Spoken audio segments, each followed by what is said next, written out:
Great. Hello. Welcome everyone to roll call number 3, which is issue number 944 in the PM's repo. Link in the chat. Yeah, great. So today I think the main thing I want to touch on is 4844 readiness. We had a breakout on this, and the consensus there seemed to be with that a lot of people still have a lot of work to be done here, but things are generally trending positive. And then it's come up twice since on ACD on the L1 side, with people just wanting to figure out where all of this is. So if any of the teams on here who have been testing, I'd love to hear sort of where you are in this process with deploying blobs on the various 4844 testnets.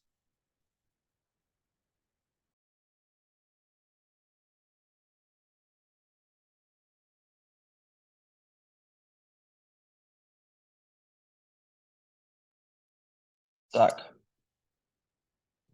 Hey everyone, Zach from ZK Sing. So as far as our, I guess, testing efforts, right now we're at the point where we've been running it locally with pretty much, I would say, no issues / one maybe minor inconvenience. Our plan is to roll out to Sepolia today, but other than that, it seems like we're pretty much ready to go, especially with the mainnet release being solidified. One thing that I was actually curious about, and if this isn't the right meeting, let me know. But so on the execution layer clients, I saw that with Geth, it only allows for one, if a blob transaction's in the mempool, that's the only transaction that can live in there. This kind of makes us not only does it deviate from the behavior of a standard transaction, but it makes us do some additional logic, as in the past we used to fire off a bunch of transactions. Namely, for a given batch, we would send over the commit, prove, and execute around the same time. So I'm curious if this is other people are kind of experiencing the same issues, as well as if this is a temporary solution until full dank sharding or the number of blobs increases, or if this is something that we should expect in the long term.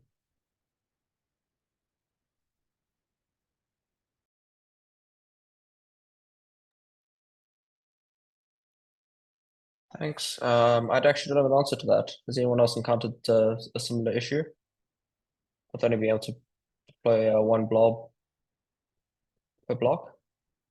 On Tycho's side, I don't have anything to report, mostly because it's a Chinese New Year holidays, and we'll start integrating EIP for 844 starting from next week.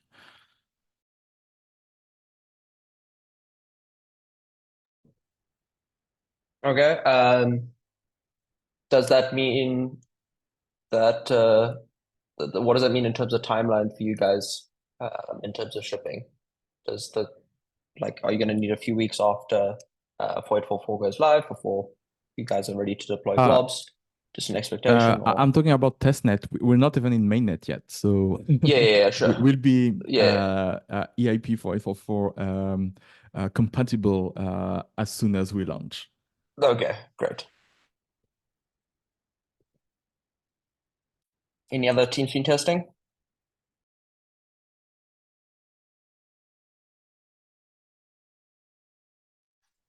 Hey, I'm Derek from Off-Chain Labs. I can give a quick update on our side for the Arbitrum stack. So EIP 444 testing continues, and the formal DAO proposal on chain was submitted yesterday. So that puts us on track for, I think, just after midnight Eastern on March 13th to activate on mainnet, assuming the DAO process goes smoothly. Nothing major to flag on the testing front, but good thing to note, maybe other teams have experienced this, is that we've been monitoring and in talks with a few RPC providers in terms of beacon chain RPC availability. as well as support for archived blobs. So this is for like syncing of nodes. So we're just kind of monitoring and working with infrastructure providers there. As for Sepolia, Arbitrum Sepolia, we will probably activate it sometime next week, but that date isn't confirmed yet. But everything's on track.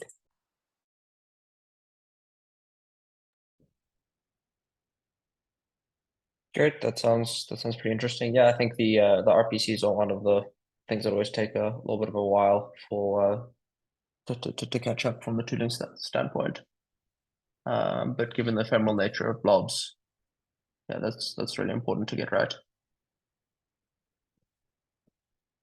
Anyone else?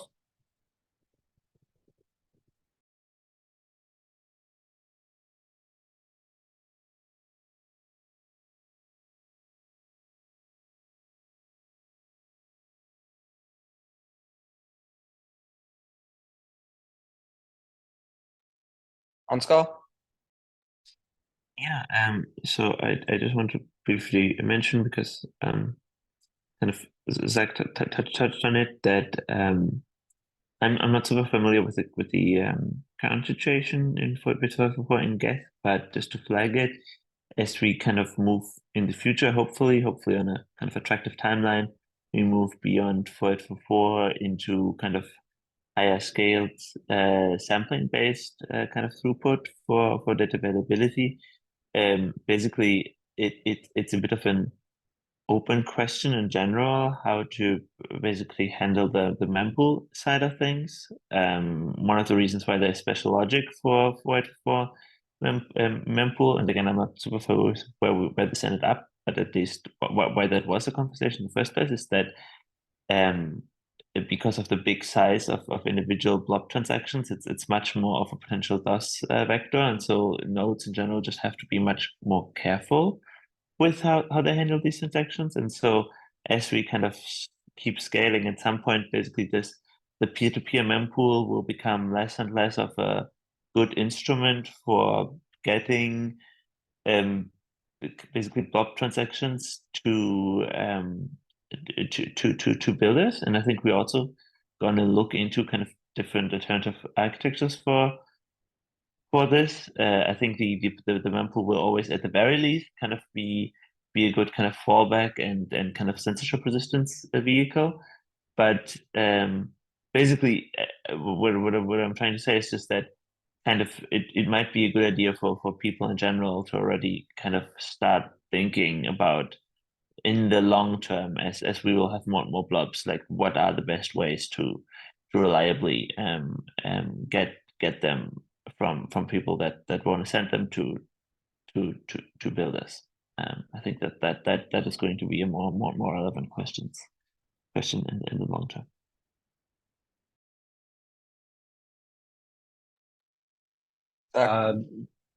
Yeah, so on that note, I totally get the restriction on the blob mempool for potential DOS reasons.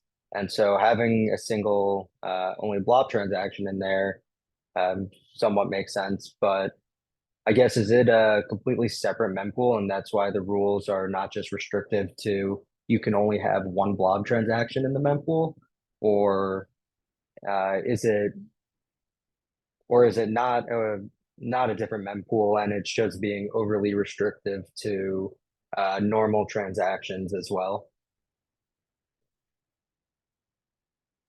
Also, again, happy to redirect these questions to a more appropriate forum or meeting.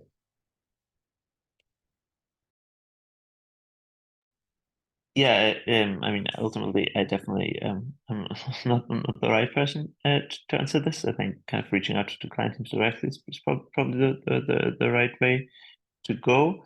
But I do know that, yes, like, so basically, most times, at least I know this from Geth, that basically for for logic in the mempool is really mostly separate from the normal mempool. So it really is treated basically as two separate mempools,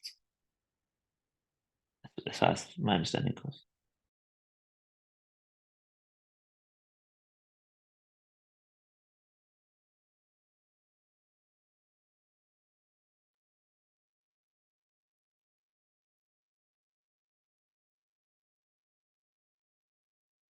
Okay. Any other client wanna touch on how their 4844 testing is going before we jump on to the next topic? Going once, going twice. Okay. Next topic.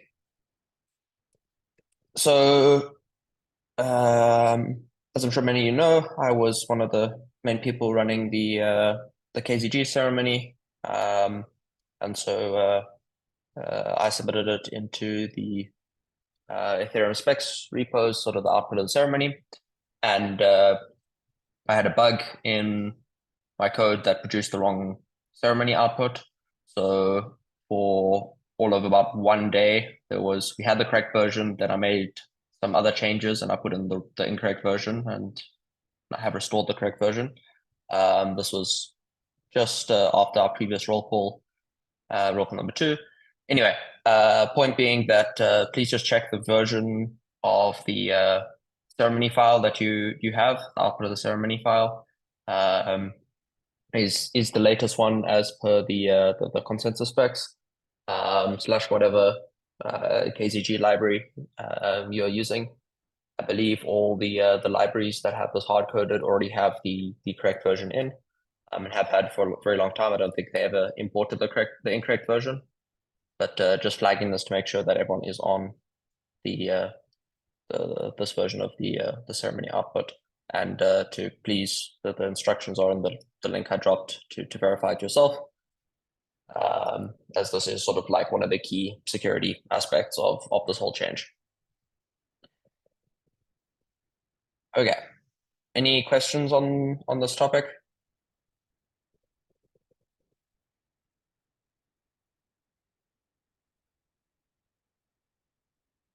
No. Okay, great. Let's see. Next. Okay. My agenda for some reason keeps seeming to change here. I would like to do a quick recap on the breakout calls that have been happening. So I'll hand that over to Ansgar, just to touch on sort of what happened on the last few breakout calls. Okay, yeah, sure.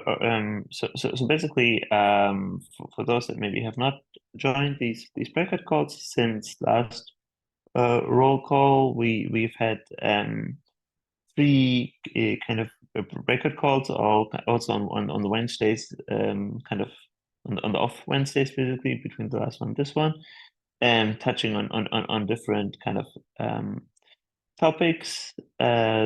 One of them was on 44 readiness, which I guess we kind of already discussed on this call as well. The second one on fee markets, and the third one on kind of precompiles. I think it's probably like if you didn't listen to them and are curious, you can find the recordings online. Basically on fee markets, we talked about both kind of the potential for kind of general repricing, but also specifically about a kind of multidimensional basically they want kind of pass through pricing, and the idea about it for a new transaction type there. So there could be specific follow-up at a point in the future. And then on the precompiled side, we basically mostly talked about the kind of the challenges with kind of shipping a new IP and where we're at there. So definitely recommend go listening to the recordings if that's interesting to you and you didn't catch those. A question that I had now would be for the people here maybe that were part of these calls, just basically a little bit of general feedback. Did people generally like these? Does it make sense in the future to continue them?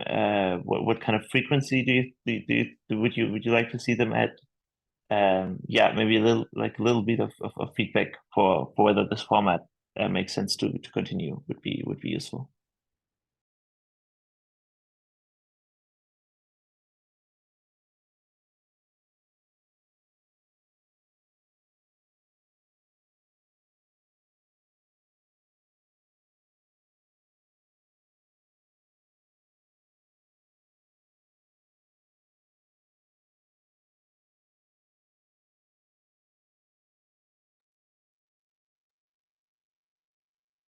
Yeah, so my personal feelings on them is that they've been sort of helpful to touch on some of the topics that we haven't like been able to touch on so much.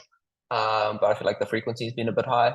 Part of that, I think, is just the sort of starting out and testing. But the idea of not having this roll call be something that where there are too many calls, although the breakouts are optional, but to have it a bit less frequent, I think would be a helpful thing moving forward.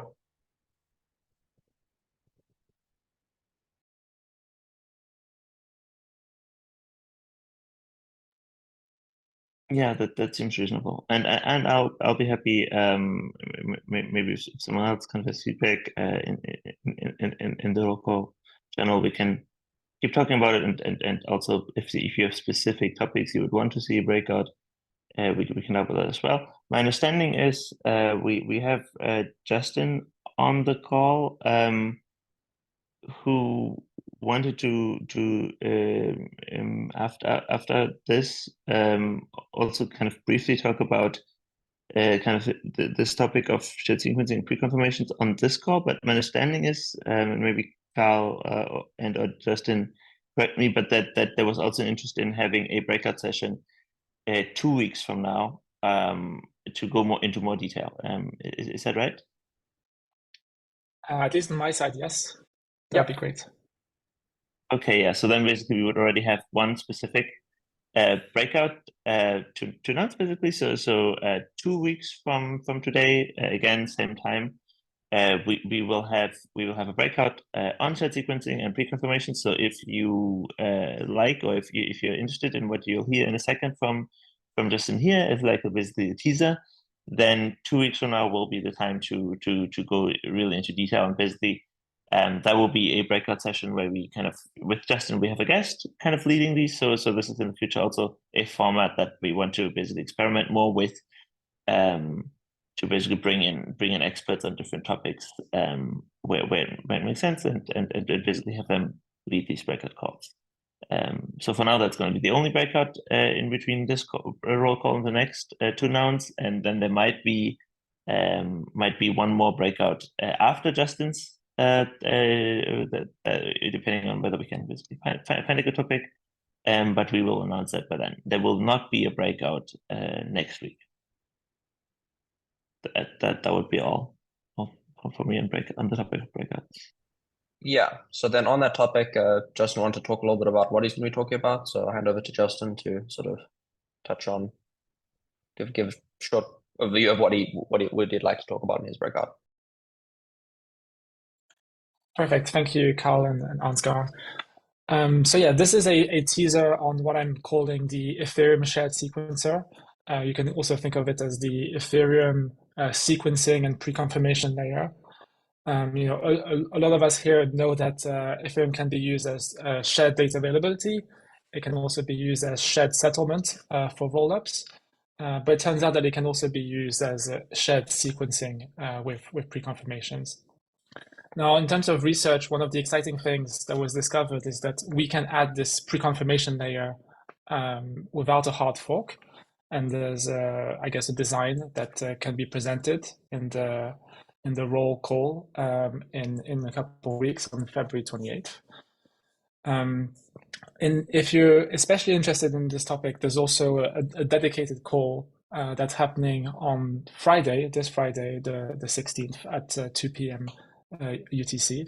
So there will be a presentation there with all sorts of MEV infrastructure people, researchers, roll-up people, as well as investors. And the goal of that call on Friday is a coordination call to try and get everyone aligned in this multi-party dance that needs to happen for shared sequencing to be a reality. Now, in terms of why shared sequencing I believe is valuable is because it unlocks synchronous composability, which if users want that, can provide a lot of network effects to Ethereum and to the rollups in general. And I guess I'm a little opinionated in terms of what I think makes a good sequencer, a good shared sequencer. And some of the properties that I value are security, credible neutrality, and network effects. And I would argue that Ethereum kind of maximizes all three of these things. It's the Ethereum sequencer is maximally secure, maximally credibly neutral, so that all the rollups and their competitors can feel comfortable opting into it. And it's also has the most network effects today, in the sense that it has $500 billion of assets, ERC20s, NFTs, and ETH, which is a couple of orders of magnitude larger than the next largest sequencer. So yeah, that's basically the teaser. I think I might have 1 minute for a burning question, but otherwise that's all from me.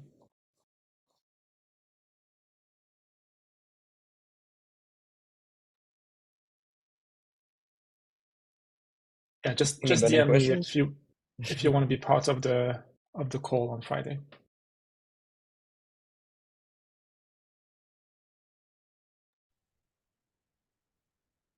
Okay, thank you, Justin.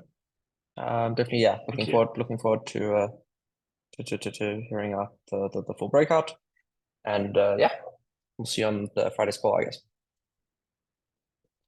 Moving on to the next topic, which is RIP 7614, exposing the full call stack to contracts within the EVM. I believe the authors are here and would like to pitch their RIP for 5 minutes. Maybe field some questions.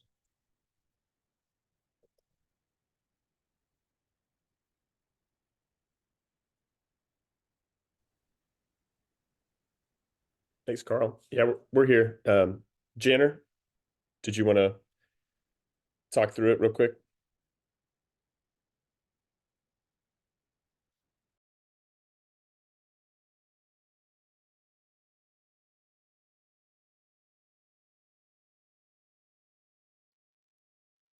Yeah, no. Give me a hand up.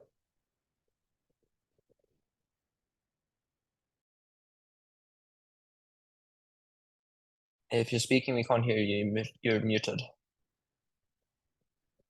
Ah, I see. You're aware.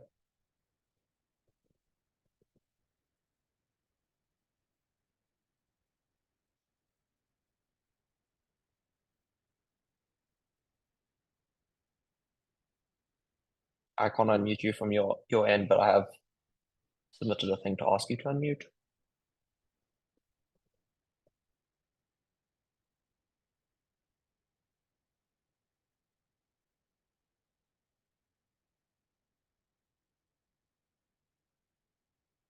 Maybe leave and rejoin a second, yeah.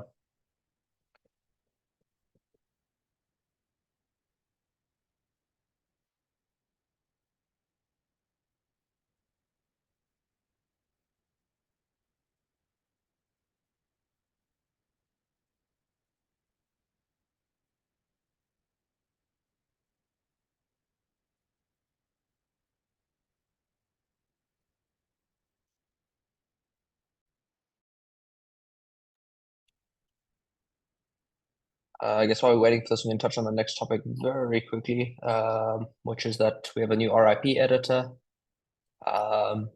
Blush, which I think most people here are pretty familiar with, from his contributions with the R1 curve precompile.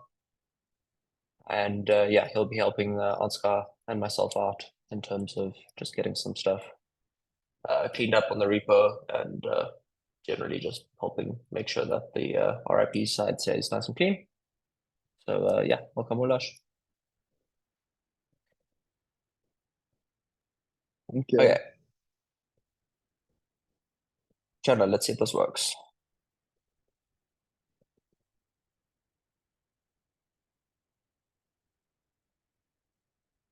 Are you able to unmute now? I can't unmute you, but I can only request you to be unmuted.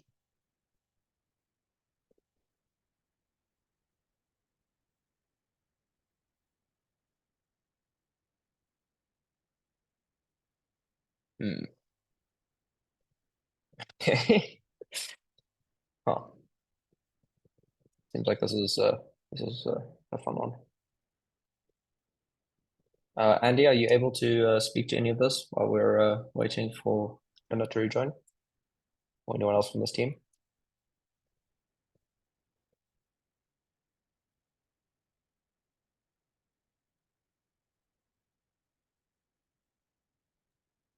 Carl, let's see if Janner can do it. I'm not an engineer, so I won't be able to. Janner, there you go. It sounds like okay, we're good. we can hear you now. Yeah. Okay. Works now. Thank God. Yeah. Hi everyone. This is Janner from Open Zeppelin. So we've been working on this new precompile that exposes the call stack. And the main reason why we wanted to develop something like this is because we want to mitigate a potential attack pattern that is possible by using delegate call and proxies. And having this kind of precompile and visibility also levels the attackers with the protocols by giving information about the rest of the addresses that are involved. So I posted the forum link to the chat if anyone wants to have a look at the proposal or the discussions. We're really curious about your thoughts about this. So I want to say there are two components of this improvement.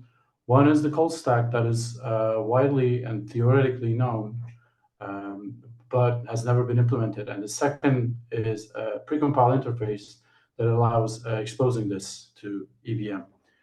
So we propose a call stack that is really simple, that keeps track of the opcodes, addresses, and the function signatures. And this call stack is only updated whenever any of call code, delegate call, and static call opcodes are executed. So it's only these opcodes which manipulate the call stack.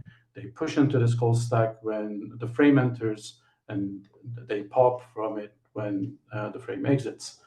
So, and the second component, which is a precompile, is merely provided as an interface, and it has an encoder that allows the contracts to call so that the call stack data could be retrieved in any point of execution. So in the proposal, we're reasoning about these two different parts, and also the gas costs of these two different parts as well. And we think that this is something that is fundamental to strengthen the on-chain screening solutions and making on-chain screening more transparent in terms of rules. And we believe this is the first step to implementing. And we believe that there is a second part of this screening, which is checking the addresses that is provided by this precompile, but we don't necessarily think that this is the problem we want to solve in this proposal. We're only trying to present a way to give more visibility to the contracts about the call chain. So I'm curious if you have anything to add, Andy.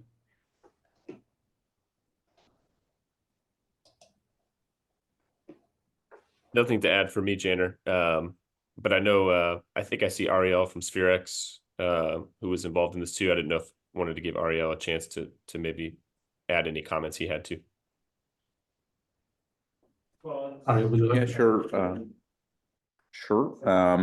Yeah, in SphereX, we are working on runtime prevention of malicious transactions, and this precompile interface will let us have access to more features that will be able to decide better if a certain transaction is malicious or not. We have seen hackers getting more sophisticated with how they trying to conceal their efforts in exploiting certain protocols, and this new ability allows us to expose them and prevent their malicious transactions from being finalized.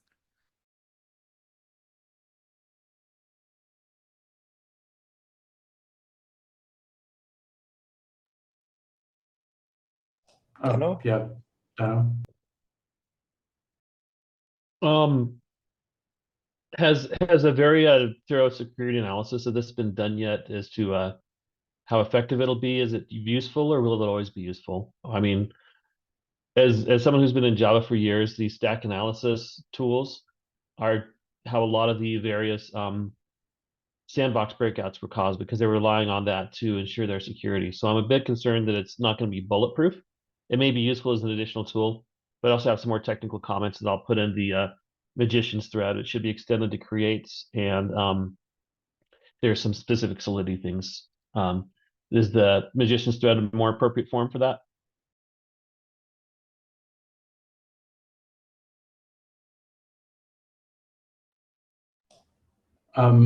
Sorry, do you mean if this improvement has any security implications on the client implementations? Is that what you mean? Are you sure that it can't be circumvented by just being even more stealthy? Oh, yeah, that's a good question. That's something we're always thinking, and attackers will always get smarter. And this is something that probably fuels the cat and mouse game, since we're trying to increase the visibility. But we think that there is this once the contracts are flagged on chain, and that's the one way to prevent the attackers on chain, and that means the contracts, the protocol contracts, who will want to implement such checks would want to check these oracles, whitelist or blacklist, whatever, reputation and risk scores. And once those are checked, they will be checked against the message sender, the caller contract. But it's possible for the message sender to hide its logic behind a proxy by using a delegate call to an actual logic contract. So the actual logic contract could be flagged, but the actual caller wouldn't be the logic contract because of the delegate call made by the proxy. So we want to mitigate this problem, and we think that this is something the hackers will adopt once on-chain prevention solutions become more popular, and we want to preemptively make this not possible, harder to make. So the second thing we're thinking is once the addresses, there can be more visibility on the addresses. Can there be another way of changing the code in the same transaction without giving visibility, or and anything that allows you to execute arbitrary code? And while we don't see a problem with the latter yet, we have a problem with the former. And so we think that before the contracts and interact, there should possibly a reasonable space until off-chain detection mechanisms develop an idea about these contracts, and those will be flagged on-chain by the off-chain detection. So we think that these kind of checks will be complementary to the precompile we are kind of right now proposing. And that means that attacks can be detected before they are executed, and they can be detected with high precision. Then on-chain the on-chain updates can be made in reasonable time. Then attacks can be prevented. And these are being done by address or by the selector? So we mainly think the first way to do that is by address, because in detection, we think that there is some hard resource intensive work to do. It is a resource intensive for EVM. So off-chain, doing detection off-chain is much more powerful than trying to do it on-chain. We can do a lot of more things than off-chain as well. So which is why we mainly think that the addresses could be flagged on-chain, and this solution could help combine this with that and implement a screening kind of solution if protocols opt into. But of course, since we're exposing the opcode and the function signatures, it could be possible for anyone to implement an on-chain anomaly detection solution as well. So which makes the prevention solution, the prevention logic, more transparent. Andreas, please. Yeah, so what if the proxy deploys the attacking contract and the attack is done from the constructor? That's a good question. That's the kind of question we have been considering since early days of developing this proposal. So it looks like we are able to say part of the call stack implementation, note down the addresses that are deployed as part of the same transaction, and then provide them as a second list that have been created and create to, and those ones that are appear in the call stack. So once they are provided, one could then check if this deployed address is larger than 0, and then depending on that, call could be reverted, thinking that one of the callers was deployed in the same transaction and it hasn't been scanned off chain. But we think that it's possible to circumvent this by deploying the contract in a first transaction in the same block, and then executing the attack in the second transaction in the same block.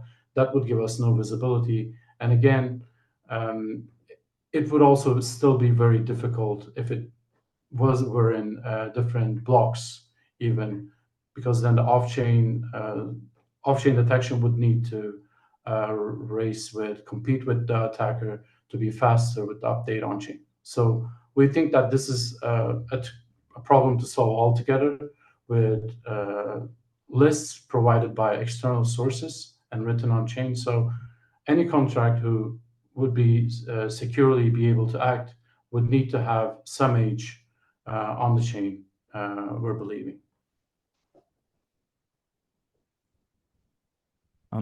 I've already mentioned this in the Ethereum Magicians, but from the point of view of a ZK rollup, this is this sounds hard to prove efficiently, and also from the point of view of EVM design in general. Like the people at Epsilon usually want to have predictable size and compute costs, but this is dynamic because it depends on everything that has been done before and not just on the input. So I think this will be quite problematic on that front. And the other thing is that even in C, for example, which is the lowest of the highest level language, you don't manipulate the stack because when you use the instructions called long jump and set jump, it breaks memory management, well, a lot of things, a lot of assumptions. So I think this will need lots of ironing out before it's implementable, I'd say, at least in a ZK rollup. And the non-determinism makes me think there is another attack vector just to DOS smart contracts that use this by having quite a large call stack, for example. Mami, thank you. I've seen your feedback in the forum post, under the forum post, so thank you very much. We believe that we need to have more ZK conversations on how this could be adopted. But from the I actually tried to reply to your concerns in the forum. I'm not sure you have seen them. And what we're proposing as part of this proposal is a brand new call stack that hasn't existed. So it's not related to the stack in each frame that is used by the opcodes that are pushed to and popped from. And so nothing in the compiled code, none of the opcodes none of the user-written custom code can actually manipulate this call stack. It's merely a representation of the execution itself. So ideally, one could try to reconstruct the state of the call stack by just looking at the call trace, which I believe is already used by some of the ZK EVMs, written proofs. I know a little bit about how Scroll does it. I believe Taiko might be doing something similar, but I'm not sure. We believe that it could be maybe somehow made part of the tables used in circuit generation and proofs. So since it's manipulated by only certain opcodes, and it's not manipulated by user code, and we think that testing this is pretty straightforward, and the type of inputs are kind of really simple. And in the reference implementation, we tried to mimic how the other stack is implemented. So, and we want to propose this with a precompiled interface because it's easier to evolve. Given all of these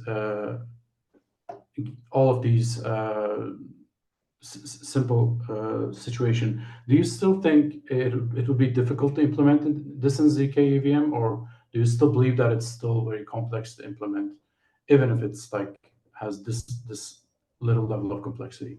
I will have to look at like ZK EVM circuits, all the call data, etc. that you static call.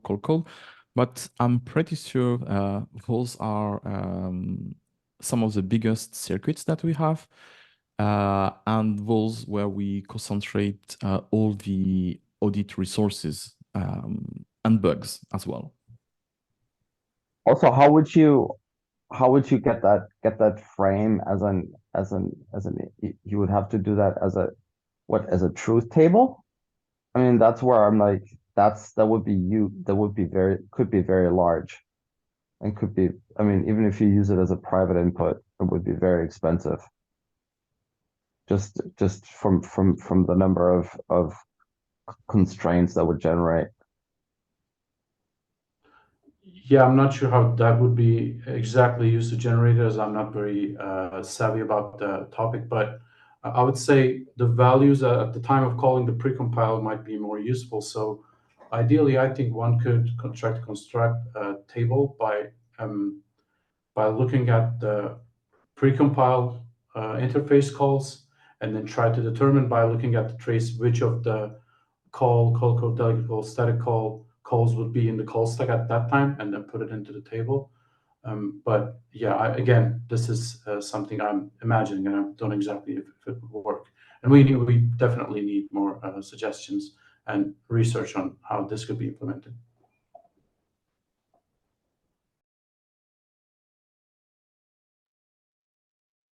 Okay, thank you, Jenna.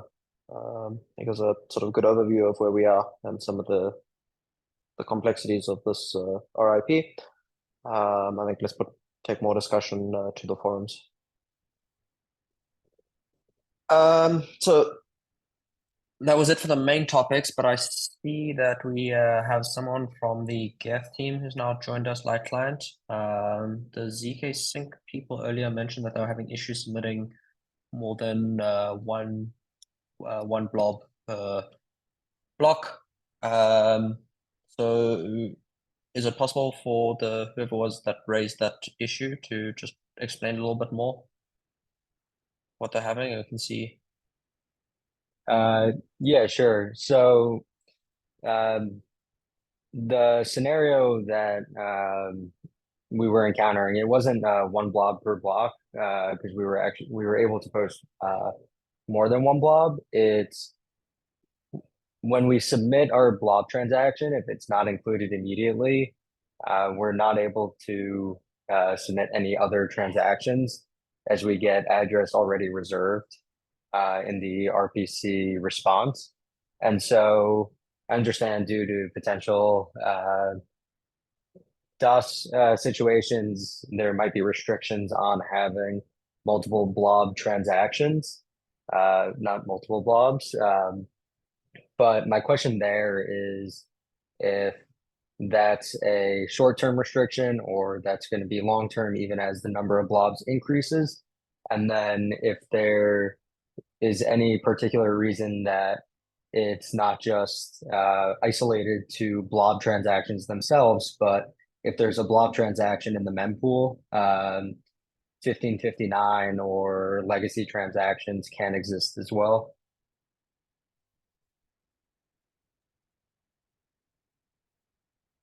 Like client, do you have any insight into that?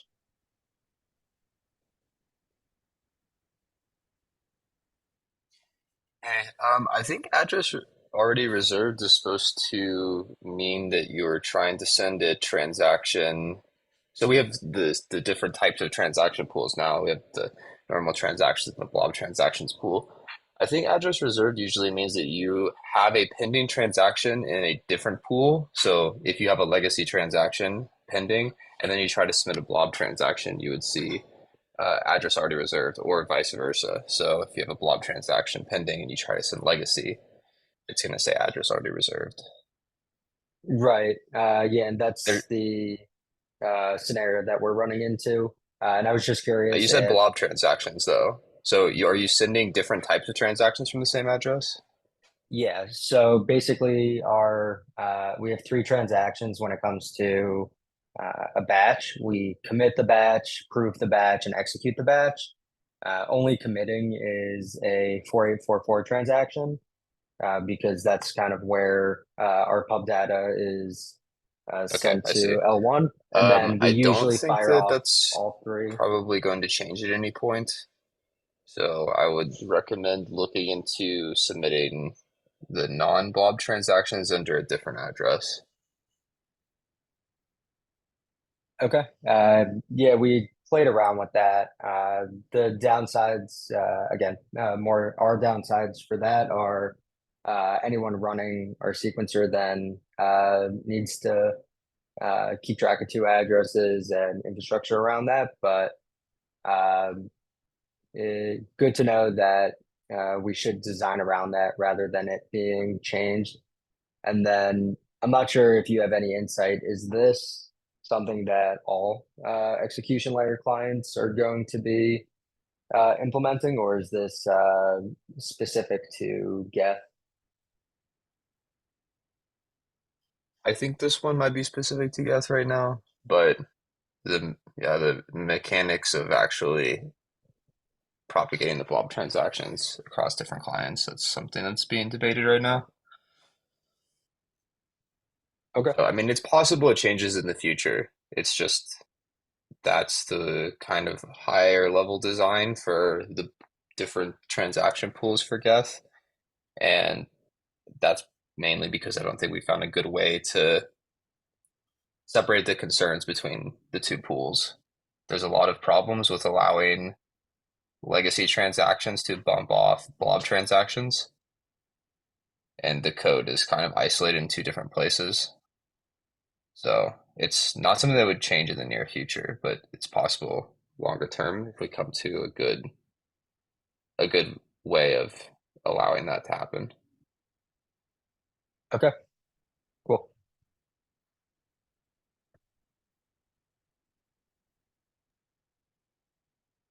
Okay, thanks. That was very helpful to understand and to clarify. And then I think that brings us to the end of the agenda. Does anyone else have any points they would like to discuss, just as a more general point?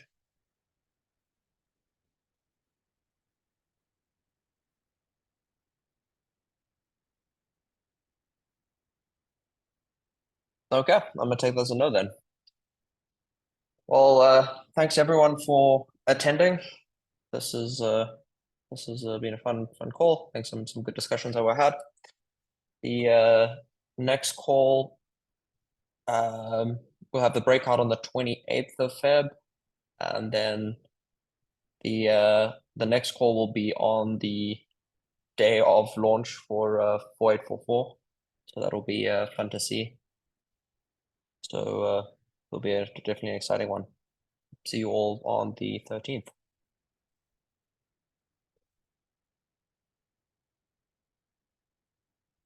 Thank you, Carl.